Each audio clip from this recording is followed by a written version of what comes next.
Shalom, shalom, Israel. First and foremost, I want to give all honor, glory, and praises to YAHAWAH, YAHAWASHI, YAHAWADAH. Double honors to the elders and apostles of Great Millstone who taught me this truth through the Spirit, and shalom to the mighty Akim and Akwaf out there who are diligently waiting to be delivered from his final captivity. And today is going to be a quick lesson entitled, We're Really Almost Out of Here. Okay?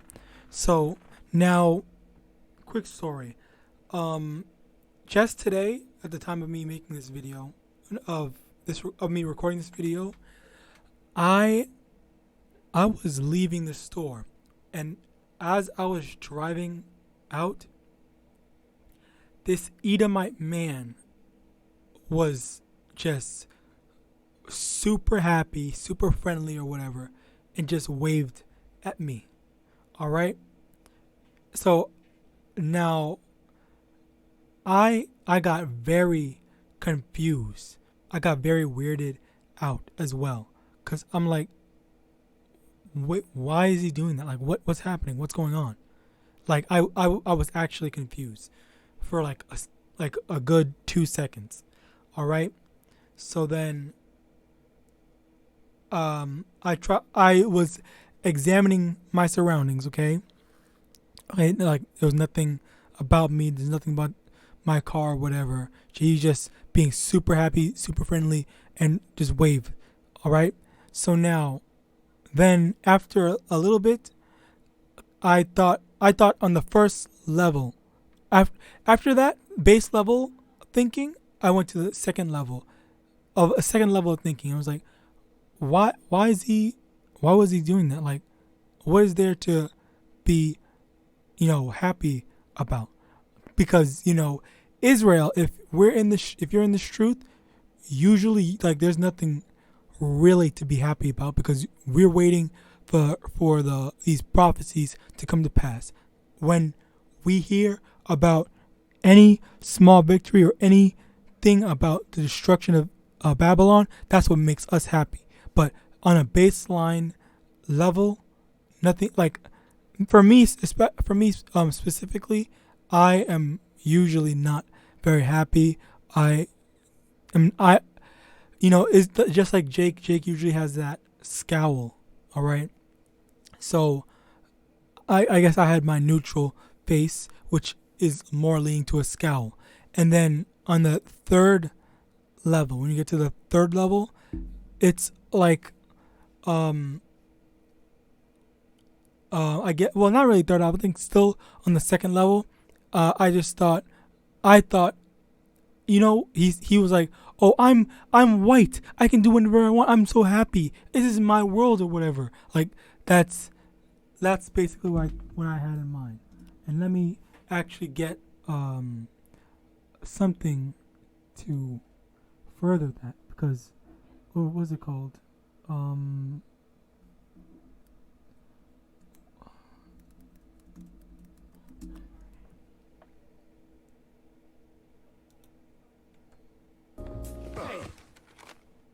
All right.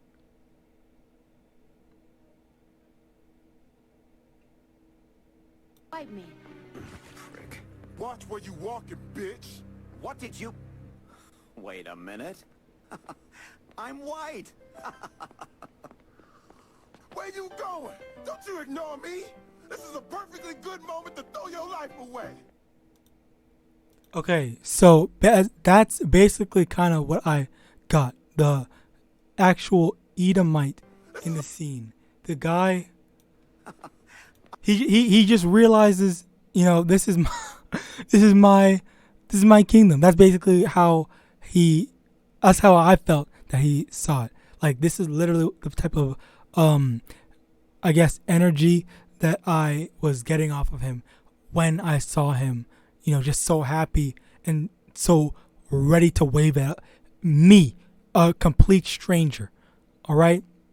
So now getting to the actual third level. The third level of it is, I realized it in the car, and I even said to my brother, you know what?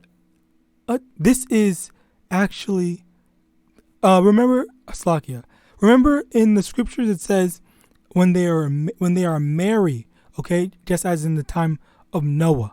All right, and we're going to go into when everyone is happy, then they're not going to expect it, and that's when the Most High is going to send YAHAWASHI to not only deliver us but to destroy this wicked kingdom. All right, now let's go into the actual precept on that. Okay, Matthew chapter 24, verse 36. But of that day and hour knoweth no man, no, not the angels of heaven, but my Father only. Okay, so no one knows the time. No one knows when it's going to come. Okay, verse 37. But as the days of Noah were, so shall also the coming of the Son of Man be. Okay, so the coming of YAHAWASHI is going to be as the days of Noah were, when everyone was drinking and being merry. I cannot spell.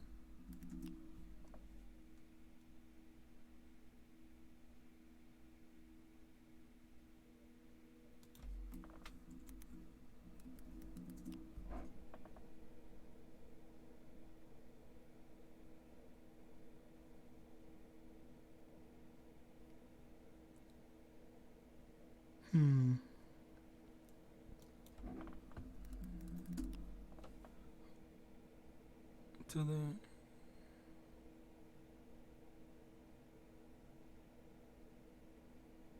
okay, let's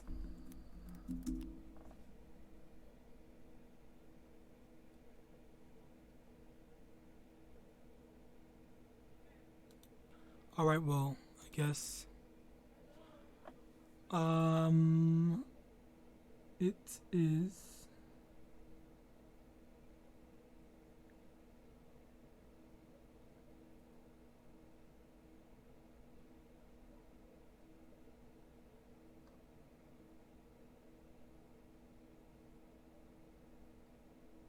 oh well, over here, this is part of it. Genesis chapter 6, verse 11. The earth also was corrupt before Yahweh, and the earth was filled with violence. And Yahweh looked upon the earth and beheld it, it was corrupt, for all flesh had corrupted his way upon the earth. And Yahweh said unto Noah, the end of all flesh is come before me, for the earth is filled with violence through them. And behold, I will destroy them with the earth. Okay, so basically, like it says, the earth is filled with violence. Yes, even now, the earth is filled with violence, because as everyone knows, Jake is actually being gunned down. They have their upcoming World War III. Okay, as is part of the violence, and also in the midst of that, Edom is pretty happy during these times of war. And even now, a lot of Edomites are extremely happy, because life is always good for them. All right. Now, continuing on back in Matthew chapter 24. It was marrying, not marrying. Verse 38. For as in the days that were before the flood, they were eating and drinking, marrying and giving in marriage, until the day that Noah entered into the ark. Okay, so like they were, like as it is written, before the flood, they were eating and drinking, marrying and giving in marriage, just basically being happy. All right, being like doing everything that they want to, be happy.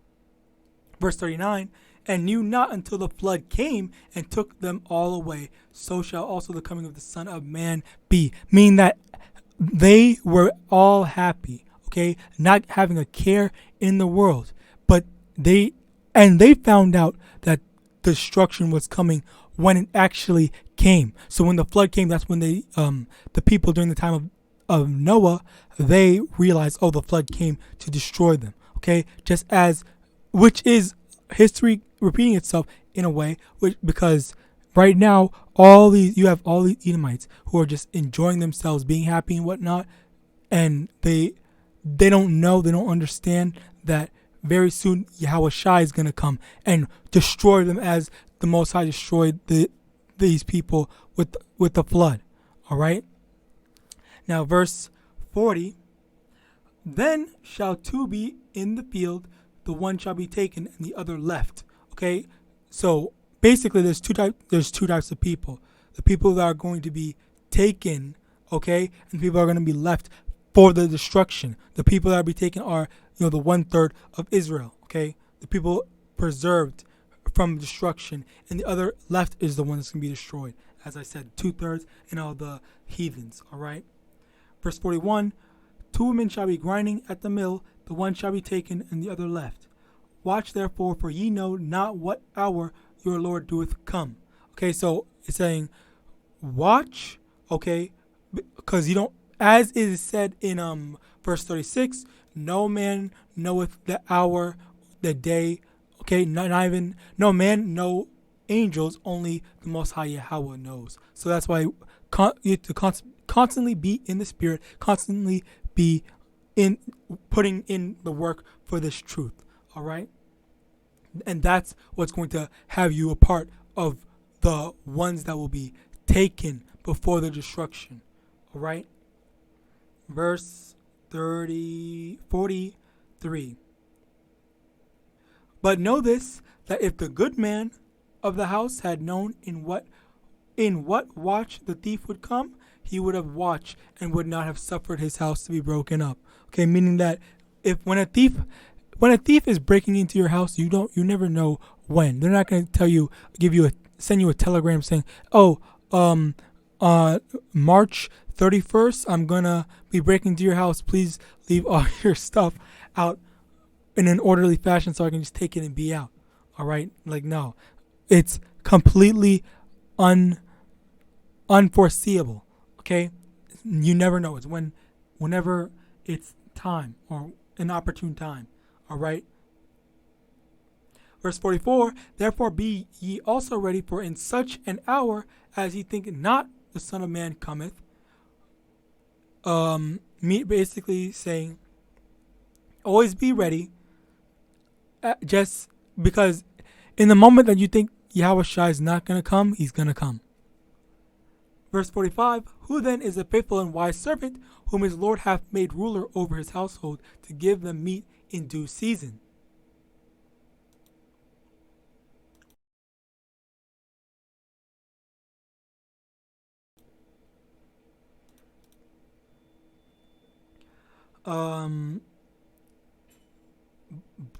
Verse 46, blessed is that servant whom his Lord, when he cometh, shall find so doing.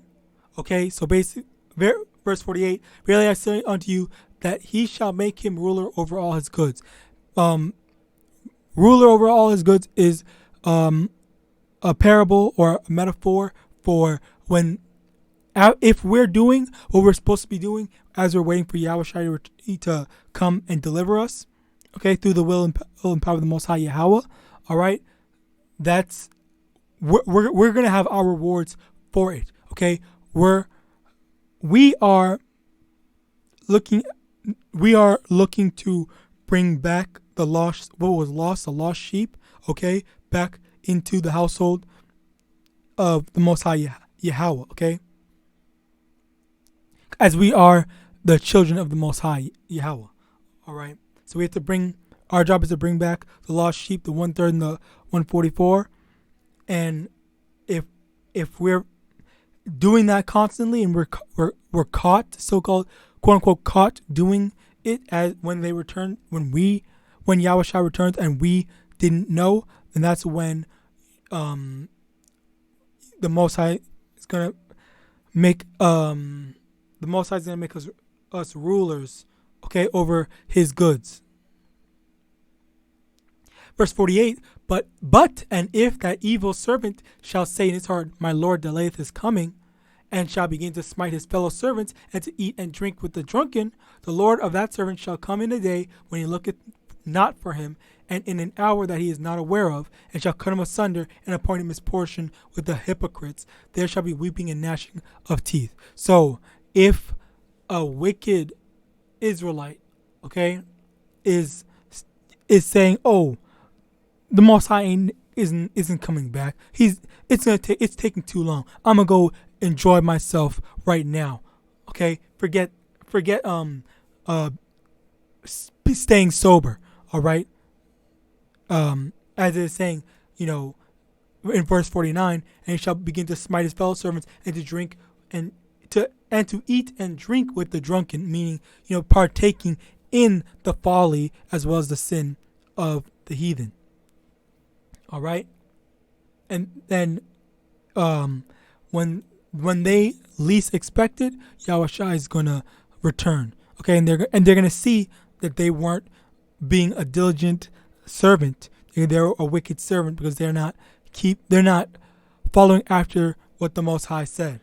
All right, and then it says cut him asunder and appoint him his portion with the hypocrites, meaning that what the destruction that is reserved for the wicked nations, the wicked heathens. All right, and with that, I hope this lesson was edifying.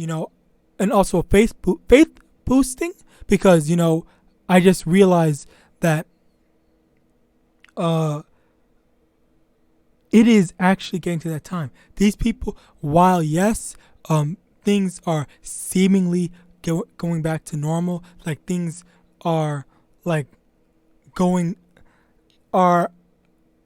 seemingly getting better for Esau Edom, but at the end of the day, it's not, because they have to understand that it's like it, not they.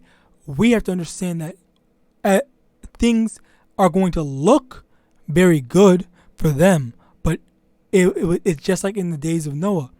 During the times of Noah, they were all happy. They were all drinking, being merry, and marrying and whatnot. They thought everything was good, but when the flood actually came, that's when they saw, oh, things aren't sweet, things aren't good. All right.